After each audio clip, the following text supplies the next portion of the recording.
Waktu adalah aset paling berharga di dunia.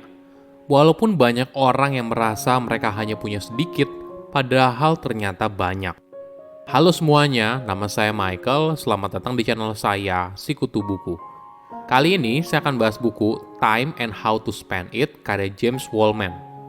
Sebelum kita mulai, buat kalian yang mau support channel ini agar terus berkarya, caranya gampang banget. Kalian cukup klik subscribe dan nyalakan loncengnya. Dukungan kalian membantu banget supaya kita bisa rutin posting dan bersama-sama belajar di channel ini.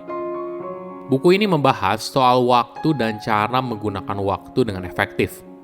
Ada sebuah pepatah yang menarik. Jika hal paling berharga di dunia adalah waktu, maka keahlian paling penting di dunia adalah bagaimana cara menggunakan waktu dengan baik. Nah, apa yang membuat waktu itu bisa dijalankan dengan baik? Seringkali kita merasa tidak punya waktu. Kita merasa terlalu sibuk, tidak bisa mengerjakan apa-apa. Bahkan tidak punya waktu untuk diri sendiri. Apakah benar? Selain itu, apakah waktu yang kamu gunakan membuat kamu bahagia? Atau jangan-jangan kita sibuk mengerjakan sesuatu yang justru membuat kita menderita? Saya merangkumnya menjadi 3 hal penting dari buku ini. Pertama, mengubah waktu jadi kebahagiaan. Apakah kamu pernah merasa bersalah ketika bersantai?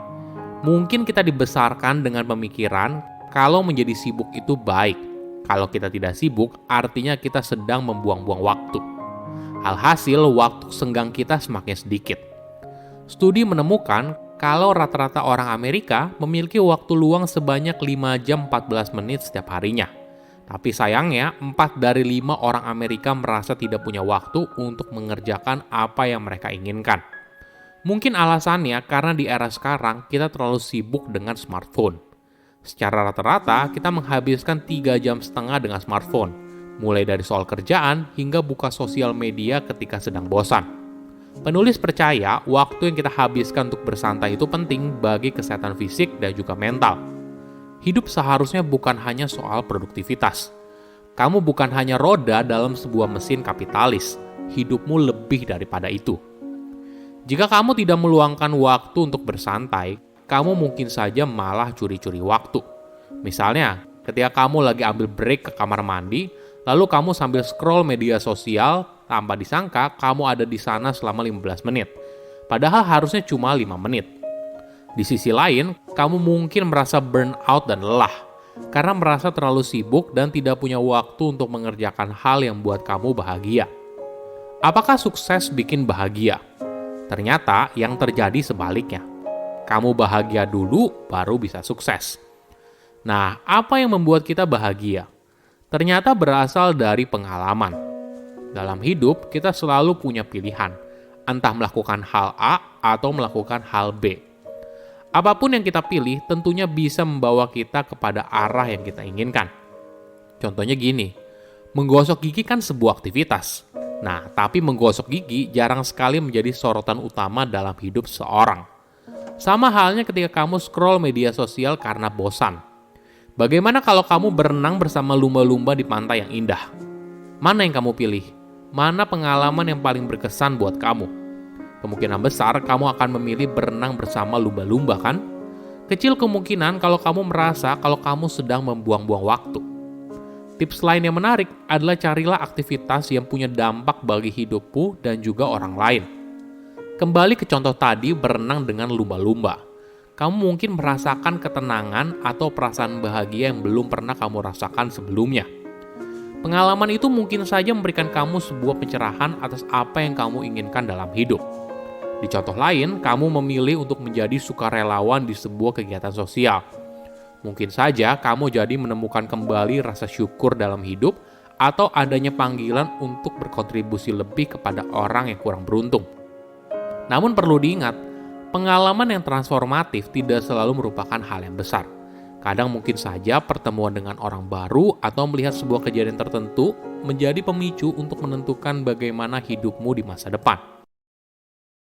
Kedua, pengalaman bikin hidup bahagia.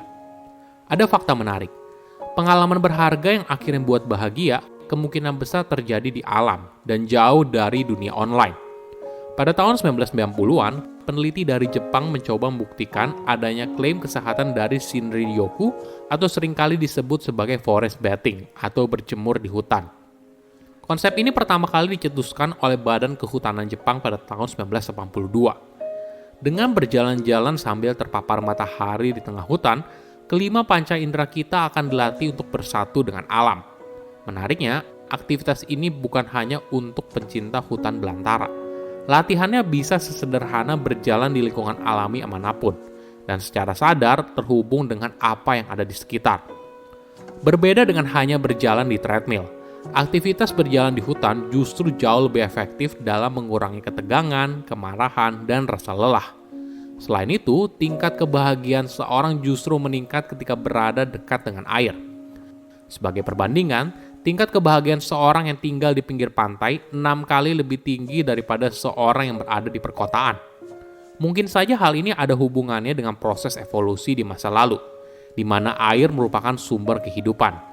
Ketika kita mendengar, mencium, dan melihat adanya air, maka kita cenderung lebih bahagia. Jangan lupa juga buat pengalaman dengan orang yang kamu cintai. Hubungan yang sehat akan buat kita bahagia, menghindari rasa kesepian, dan menciptakan pengalaman hidup yang bermakna. Kadang, jenis aktivitasnya tidak begitu pengaruh, asalkan kamu bisa membangun hubungan sosial yang kuat.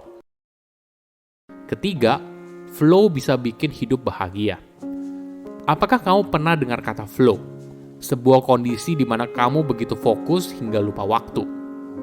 Banyak penelitian menemukan ketika kita berada di momen flow itu merupakan salah satu momen paling bahagia. Aktivitas itu biasanya merupakan gabungan antara aktivitas yang cukup menantang, tapi di sisi lain kamu punya kapabilitas untuk mengerjakannya. Coba lihat lagi aktivitas yang kamu kerjakan. Mungkin perlu dipahami aktivitas seperti main video game, nonton maraton film, dan scrolling media sosial tidak termasuk dalam zona flow. Kenapa? Walaupun aktivitas ini seringkali buat kamu lupa waktu, tapi biasanya tidak memberikan kenikmatan yang transformatif. Sederhananya gini, kita harus bedakan antara real flow dan fake flow. Perbedaan utamanya adalah kamu butuh usaha untuk mendapatkan kenikmatan di akhir. Bayangkan seperti sebuah kisah seorang tokoh utama. Ada tantangan yang besar, lalu kamu berusaha keras untuk menghadapinya. Hingga di akhir cerita, tokoh utama berhasil keluar jadi pemenang. Pengalaman yang sulit bukan hanya penting bagi perkembangan pribadi, tapi kadang bisa jadi momen paling bahagia dan menyenangkan. Silahkan komen di kolom komentar pelajaran apa yang kalian dapat ketika baca buku ini. Selain itu, komen juga mau buku apa lagi yang saya review di video berikutnya.